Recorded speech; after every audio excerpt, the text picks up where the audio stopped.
Welcome to the Y Connect podcast. As the heartbeat of the community, the Y is a connector where people of all ages and walks of life come together to elevate their health, wellness, education, and essential life skills. Hear the stories of impact and join the authentic conversations where together we'll discover the journeys and pathways people take to connect through the Y. Now your hosts, Zarina, Robert, and Allison. Hello, friends. It's so good to see your faces. You're beautiful people. Absolutely. Felt like we haven't left yet. We were just here yesterday. We were. We have. We've been putting some episodes, as they say, in the can. That's right. Right. I'm ready for the holiday break. Yes. That makes a lot of sense. Mm-hmm. Robert, how are you feeling? Are you coming back from that cold? I'm doing my best. I have my YMCA tea cup. Right. I'm not a tea drinker, but oh wow, I got to do what I got to do for today. Okay. That's right. That's right. What's your flavor today of tea? Lipton, 100% natural. It was really whatever was in the cabinet. You know, it was. That's his I just grabbed whatever was in there. Couldn't be picky. Kind of got scolded a little bit for coming in today, so I've literally not left my office. Stopped off and bought every department some Lysol just to spray around the entire building. Oh my goodness! And I'll probably leave right after this. Well, thank you for being here today. No. We have a very, very exciting episode that we're recording today, and I couldn't be more honored to introduce our guest. So joining us is Georgia State Senator Emanuel Jones. To Y Connect, Senator Emanuel Jones has been in the legislature since 2004. And the reason he's here today is he recently formed a partnership with the state of Georgia, the Department of Family and Children's Services, and the Y, a partnership aimed at mitigating learning loss and bolstering youth achievement among low-income people of color for families in South DeKalb County. With a state investment spearheaded by Senator Emanuel Jones, the South DeKalb Y is launching, or rather has launched, the Y Explore After School program and club. And in addition, this South DeKalb Y will be providing additional out-of-school time programs such as Summer Adventures in Learning and holiday camps. Senator Jones is a Democrat. Like I said, he's been in Georgia's 10th district since 2004. He represents Southwest DeKalb and Henry County. He graduated valedictorian from West Fulton High School, received his MBA from Columbia University, and an undergrad degree in electrical engineering from the University of Pennsylvania. Holy cow. Senator Jones is the owner of one of Atlanta's area's largest African-American owned businesses. He's the president of Legacy Automotive Group, which includes Legacy Chevrolet Cadillac Saab of Columbus and Legacy Ford of McDonough. Prior to entering the auto industry, he worked with IBM and Arthur Andersen. He is the recipient of numerous awards and accolades, including the Global Peace Festival Award in Malaysia, and he was named as one of Atlanta Tribune Magazine's Men of Distinction. He is married with 3 children and resides in Ellenwood. Welcome, Senator Jones. Welcome, sir. Thank you for inviting me to the podcast. Absolutely. I have the pleasure of beginning our questioning, sir. And I want to personally thank you for your support of the Y and the youth of the Y. Let's begin by talking how this opportunity came about and what inspired you to make it happen. Absolutely. I represent South DeKalb, as was mentioned earlier, and I got plenty of calls from people in the community, from constituents, saying that the Y, though it has not closed, the Y was kind of, I wouldn't say eliminating some services, but some services had been sidelined, particularly during the pandemic, when that era was hit really, really hard. And because of the concerns from the community and my constituents, I saw fit to reach out to members of the Y, the President Coombs and her staff, and we started, along with commissioners from DeKalb County, and we started having conversations about how the state government, or even the county, could participate in trying to reinvigorate the activities of South DeKalb Y. We're grateful that you did that. It was a huge leap of faith and demonstrated a lot of leadership on your part, for sure. Absolutely. Thank you. Thank you. So, Senator Jones, what role do you think the Y plays in addressing social inequalities and providing opportunities for youth from diverse backgrounds? Well, I can speak from my own experience. I grew up in the inner city of Atlanta. I was orphaned when I was 11 years old, and the Y was a refuge for me.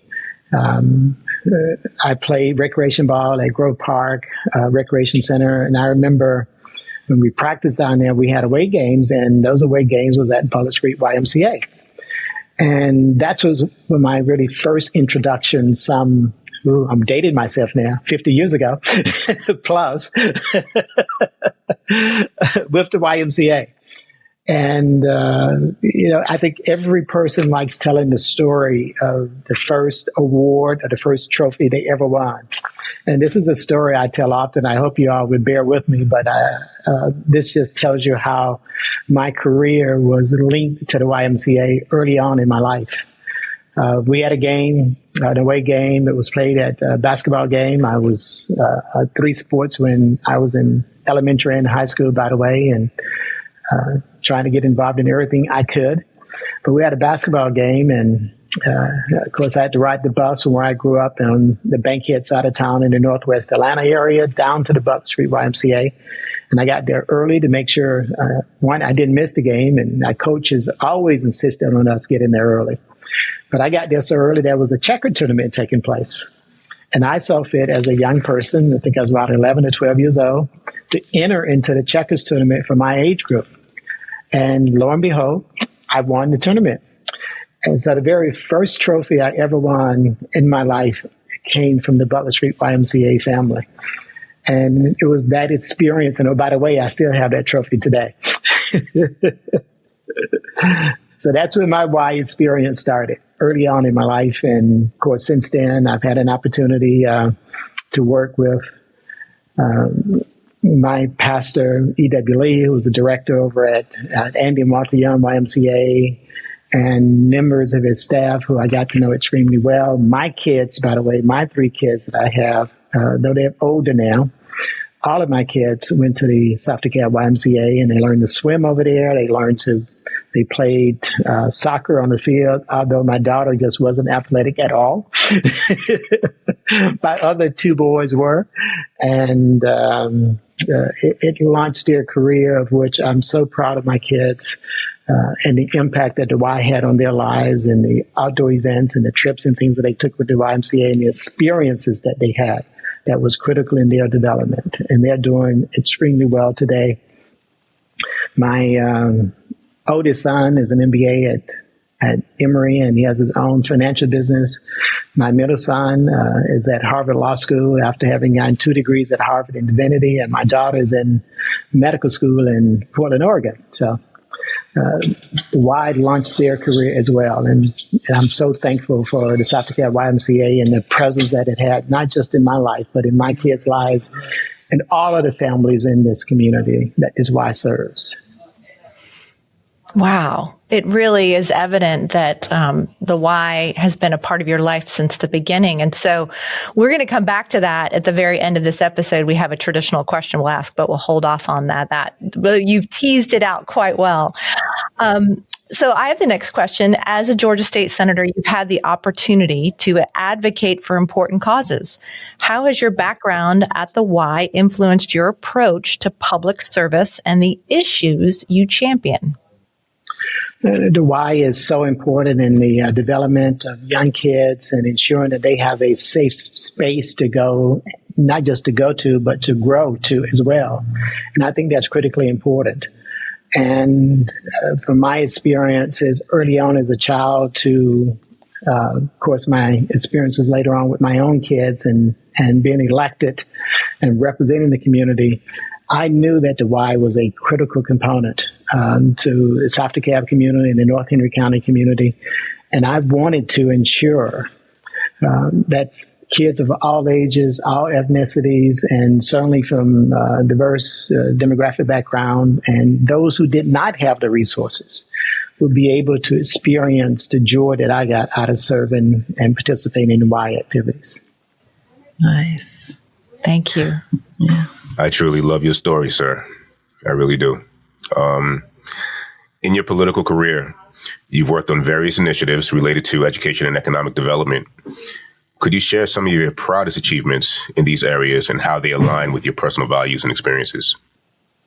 But the proudest achievement that I have to mention is my most recent one, by the way, even though I've served in this body for close to 20 years, is being able to create this unique opportunity with the state of Georgia, working through DFACS and the private partner in the YMCA of Metro Atlanta.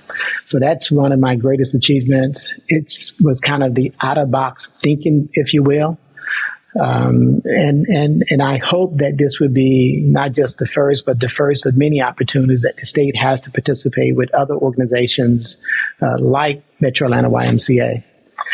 And in regards to other activities, I think my entire platform in the entire time that I served in the legislature, from my very first year that I served, started around kids and changing the trajectory of some of the kids in the community. Why? Because I tell people all the time, I was one of those kids. I could have gone in a different direction. But if you remember, some 18 years ago, there was a kid named Janella Wilson who had been incarcerated in the prison simply because he had a relationship with a girl 2 years his junior. We changed the law. The Supreme Court, this case went up to the Supreme Court. The very first time it went up, Supreme Court said this law in the books of Georgia needs to be changed. The legislature changed the law. My very first year in the General Assembly, we changed the law, decriminalizing that activity, putting in a Romeo and Juliet provision within the state statute. However, Janala Wilson had been prosecuted the year before. So the next year, and then I got involved in this after I read a story from Maureen Dowdy and AJC about this young man, by the way. And I said, I'm going to do something to help him. And I was committed. So I reached out to his attorney, BJ Bernstein, and BJ and I had several brainstorming sessions. She didn't believe me at first when I said I wanted to help being a junior senator in the state of Georgia.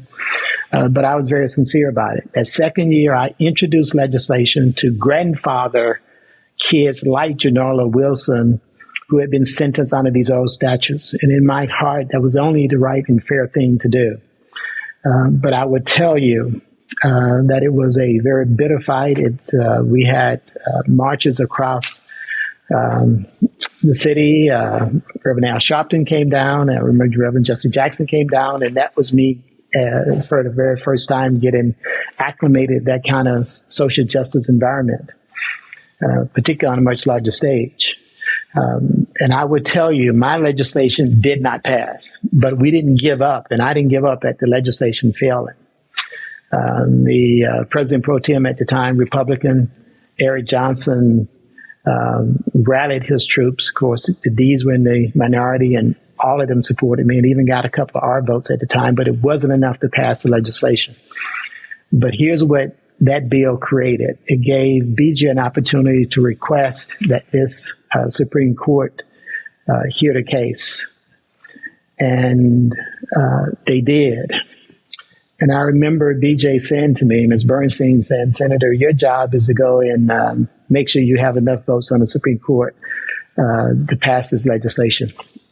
The Supreme Court, and people don't know this story, but they agreed to hear this case again, and it was really the Supreme Court, by actions that BJ Bernstein took, Janala's attorney, when she sued the Superior Court judge in Forsyth, Georgia. His name was Judge Wilson, unrelated to Janala, by the way. And I happened to be in that courtroom when Judge Wilson ruled in Janala's favor, but it was appealed by the then Attorney General, whose name I shall not mention.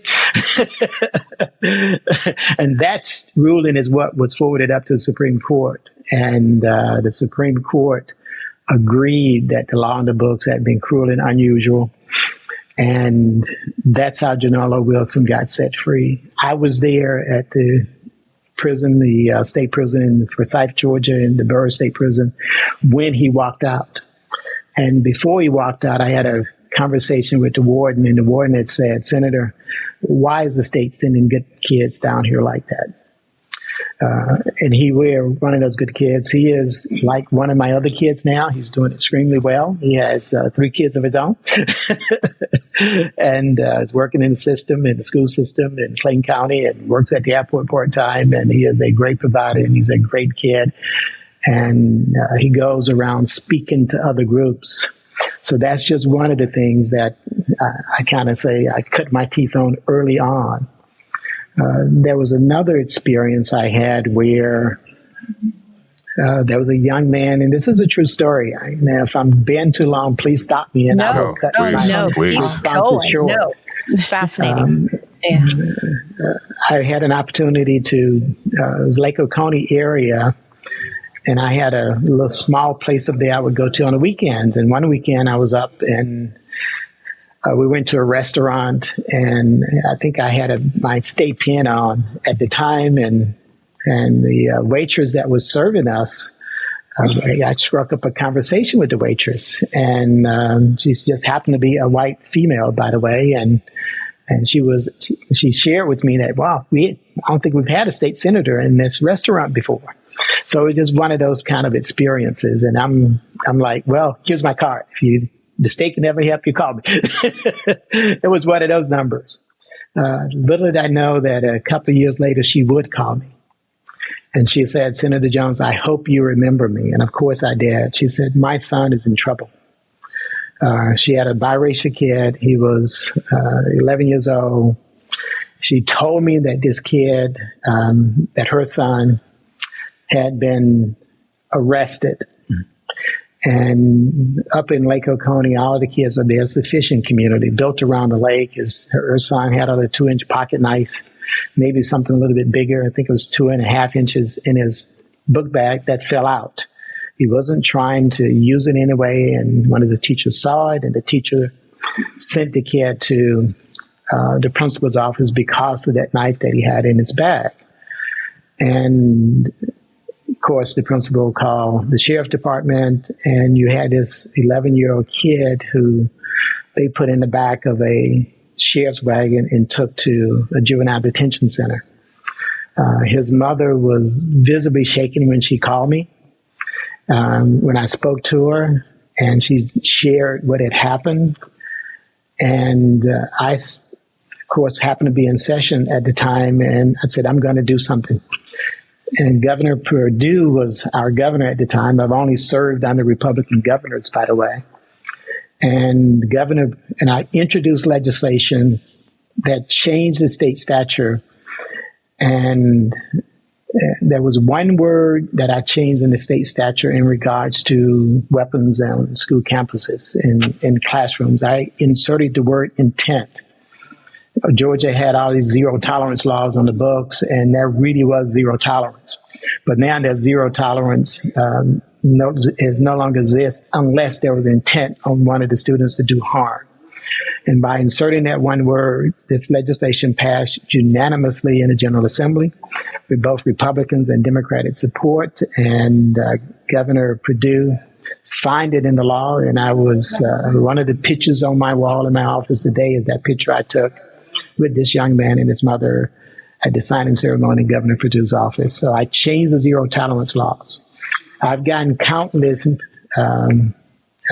emails and messages from people across the state who said this law changed the trajectory of my son's life because those kids could no longer be prosecuted because there was no intent on their part to do any harm within the system, our school system.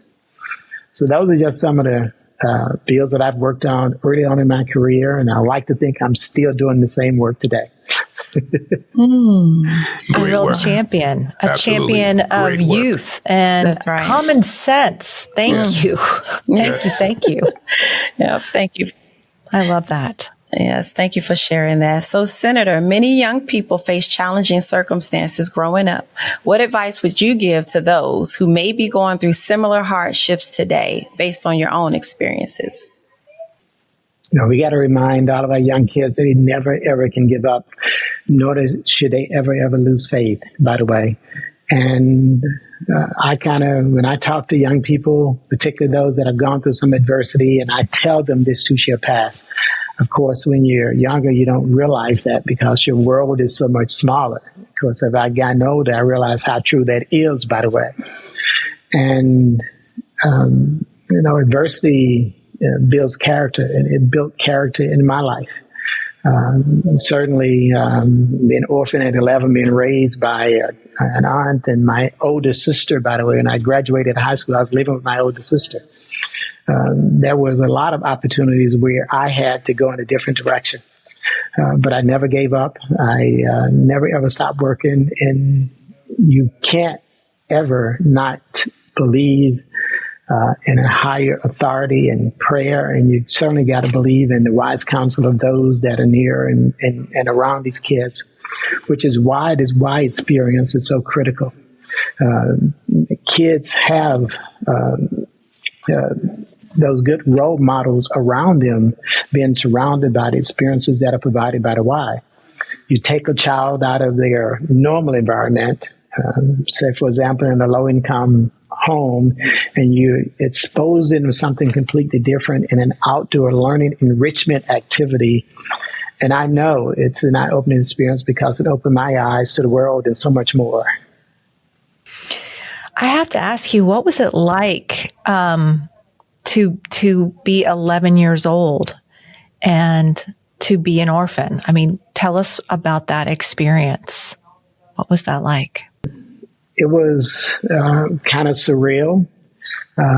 My father had cancer, and we, meaning my other 5 brothers and sisters and I, they discharged him from the hospital, by the way, because he had basically shriveled up.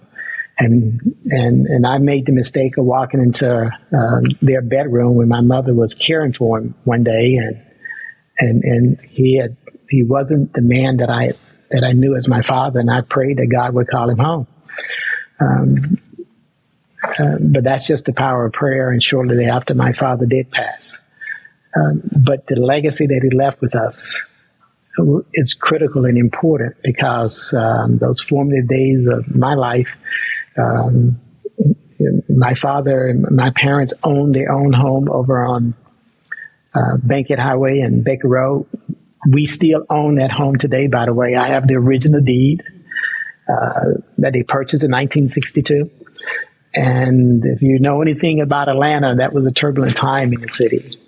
I remember going to picnics and rallies and things where where the community would get together and serve food. And my mother was an advocate for all of that, by the way. And later on, I realized that we were marching down Nassau Street headed toward with Dr. King. So those are the kind of experiences I had early on in my life that built character. My mother, her death was unexpected, by the way. 2 years later, she passed away from gallbladder surgery. And of course, we mourned her death, but we remembered what she imparted in all of us. And it's in the back of my mind, I always felt that perhaps someone that the medical system had failed my mother. My father, I knew what had happened. But I have to tell you, about 15 years ago, I had my gallbladder removed, and all my other brothers and sisters had theirs removed too. And thank God for laparoscopic surgery, because that was an experience that certainly could have changed my life in so many different ways had I not had this emergency surgery. So then I realized that all of us inherited bad gallbladders from my mother. I'm glad that the surgery was successful for all of you. That's right. Wonderful. Yes.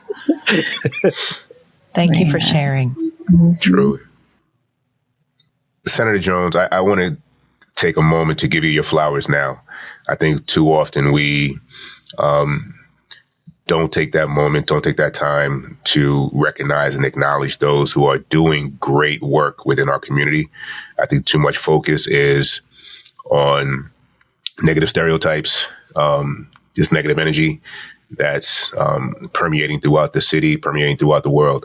But when we have men like yourself who are in our backyards, in our faces, doing the work that is necessary, it's inspiring. I want to say thank you. I want to say a very sincere how gracious and how much gratitude I have towards you. I remember the stories that you were just referring to about those two young men. If I'm not mistaken, the first gentleman that you spoke of had a full ride to Vanderbilt and unfortunately lost that ride. Yeah. He lost that football scholarship. And I remember listening to that story, like, I cannot believe what he is going through right now and what he might be feeling right now. So for you to see things beyond your environment and to see things, the bigger picture, is truly, you are a man of God. Well, I would tell you something else about Janela that's pretty incredible, by the way. Actually, I told you he's like a son to me, and we talk regularly, by the way, because when he got out, I wanted to make sure he had a place to go, and I actually put him to work in my dealership like I did all of my other kids. So it was tough love for him. But Tom Joyner gave him a scholarship to go to Morehouse College. You know, he graduated at Morehouse. And I was there on his graduation, and the graduation day speaker at the time was President Obama. So that tells you how things have come full circle. Yes. Full circle. I actually had tickets for that one. It rained that day. It rained hard. I got wet, but I didn't care. We had ponchos and we were still there. Obama was dry. That's all we did. I had to watch my other son graduate. Absolutely. Right. Absolutely. That's amazing. What are some of your future goals and aspirations, both as a Georgia senator and in your continued involvement with the YMCA? Second part of that question is, how do you hope to continue making a difference in the lives of young people and the community at large? Mm-hmm. Well, I believe there's so much more to do in the community. And certainly, as we've talked about this program, this new program that the state entered into through DFACS, there's countless kids in state care that need positive role models. They need positive experiences. And my goal is to save as many of those kids as I possibly can and to continue to doing the work. I have my employees. And my employees would be devastated if I took another job somewhere else. They're like family to me. And I've always said and told other people that you never want to try and make a living off politics. And I have it in my life. To me, it's service. And that's what politics should be, and serving those that sent you down to the Capitol. And I pray that I never ever lose sight of that.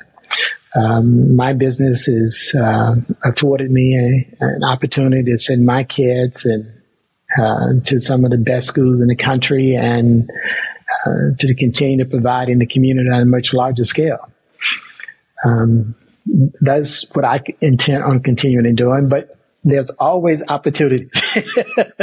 And the Y experience, I think this is just the tip of the iceberg for the Metro Atlanta YMCA and the state of Georgia. If we can get this right and create a template, I'm sure there's going to be other communities that will want to do something very similar. Poverty is real in our community, and though kids may be impoverished in their home environment, if we can create a mindset of richness that the very best is still out there for them if they continue to strive and reach for it, then those kids, as I say, can be whatever they want to be. And if people continue to provide those opportunities as a state, certainly in my district, in the 10th district, then my work, when I've set aside, will be well done. That's right. Wow. So Senator Jones, as we wind down each episode of Y Connect, because it's been a great episode, and thank you so much for being open and sharing with us today. Sure. Thank you for having me. Absolutely. And we end by asking your pathway to the Y story. Now, you've shared a lot already about how you first started with the Y. Can you elaborate more about that connection with the YMCA? Oh, absolutely.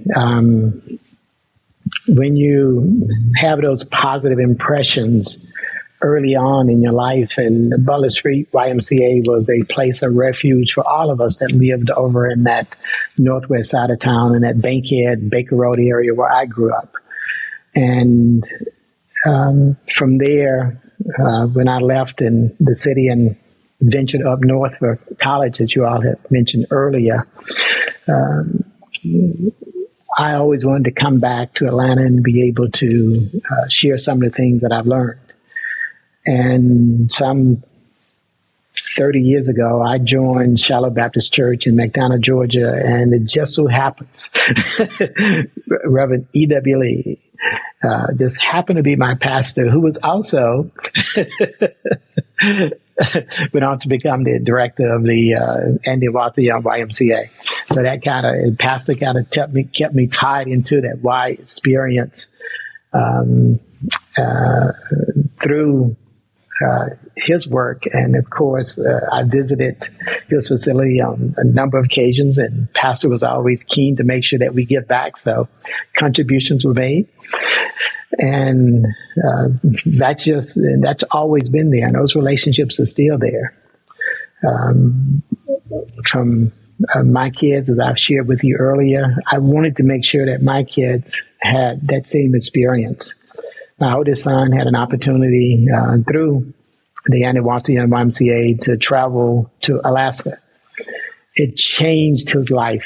And my oldest kid was, he's a good-looking kid and very,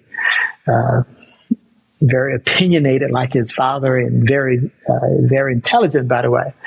But he had a whole lot of energy that, as his father, I knew I had to channel in the right direction.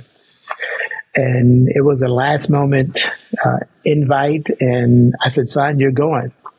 And I saw a difference in him when he came back from that trip in Alaska. The enrichment activities, the explore activities, just being with other kids the same age and sharing projects that you have to do, and you realize you have to work together to get it all done. And that was, I think my son was at the 11th grade at the time. And when he graduated from high school, of course, he went on to college up and did extremely well.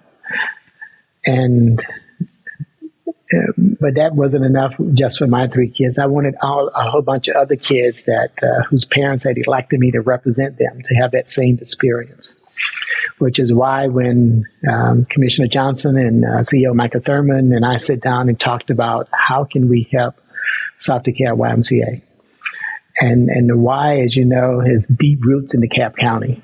And before that, by the way, I tried to get a Y started in Henry County YMCA, and the Y did recognize me as the Volunteer of the Year that year, by the way. We had a Y in Henry County for 6 years, and I still have that portrait. I was much younger, by the way. Thank you. But we couldn't get the momentum to get it off the ground, and I've never given up on that idea, by the way, of bringing the YMCA to Henry County. Because Henry is much larger now, and I think the time is right to do that, to go back and revisit. But sitting down with Larry Johnson, Commissioner Johnson, and CEO Michael Thurman, who are all good friends, we all wanted to help in our own way. And that's when I got this idea. I'm going to go, I serve on an appropriations committee. I'm going to go and have a conversation with our chairman, Chairman Tillery, who is a good friend, though he's a Republican. They're all good friends, by the way. And I shared this idea with him. And it was the right time for this idea because of learning loss, because the state was struggling on how do we address those that are kind of falling through the gap, particularly during these COVID years. And the timing was perfect. As we know, thankfully, you can't ever quit. You can't ever give up on an idea because you just never know. And things may not happen on your time, but they always happen on God's time. And this project did, by the way, and this ask that I made from Chairman Tillery, and we had some offline conversations, by the way, as I watched after I introduced the letter that I needed to have it signed by all of the members of the DeKalb delegation. Every member signed this letter requesting these funds. You know, the thing about politics, I always ask for what you need because they're going to cut it in half either way. So I went big, expecting it to be cut in half, and it was, by the way. But the opportunity to, and later on during the session, I didn't see it as I'm watching the budget proceed through both the House and the Senate. I didn't see the exact wording in there. And, I would always, during different days, speak to Chairman Tillery and say, Mr. Chairman, is my money still in there? And he'd say, it is. And let me tell you where we put it. and I didn't say a word. Right? Thank you. And as we got closer to actually doing the final day, right before we signed it, I went over to Chairman Tillery and just kind of expressed my appreciation because he said, Senator, we did it.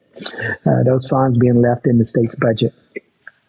But again, I hope this is just the beginning of an opportunity where others around, particularly the metropolitan area, an area that I love so much, that gave me so much, will have an opportunity to reach out and partner with the Metro Atlanta Y as well. This is such a great example of that public-private partnership that we talk about at the Y, really being critical. And we can't wait to have you back. So we have an idea. We want to do an episode about the Butler Street Y and bring back notable and prominent leaders in the community that remember the Butler Street Y and can share that story, and you will be one of them. So we'll make sure we get you on the docket again. This has been fantastic. I can bring my trophy with me. Please do. Please do. Please do. Please do. And Senator Jones, since you've had some time spent at the Andrew and Walter Young Family YMCA, if you have not received the invitation yet, we are currently going through a renovation.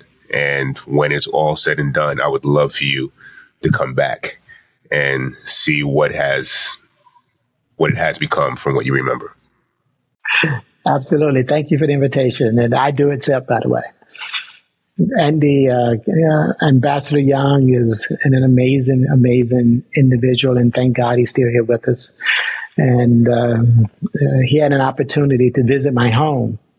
Along with my pastor and other members from the YMCA over there. And to me, that was a blessing because there's a story I have to tell about him as well. Because when I graduated from high school in 77, I had been awarded, I represented the 5th Congressional District up in D.C. I had won that, and Ted Turner had sponsored this trip for the different congressional districts, and I was the invitee from the 5th District.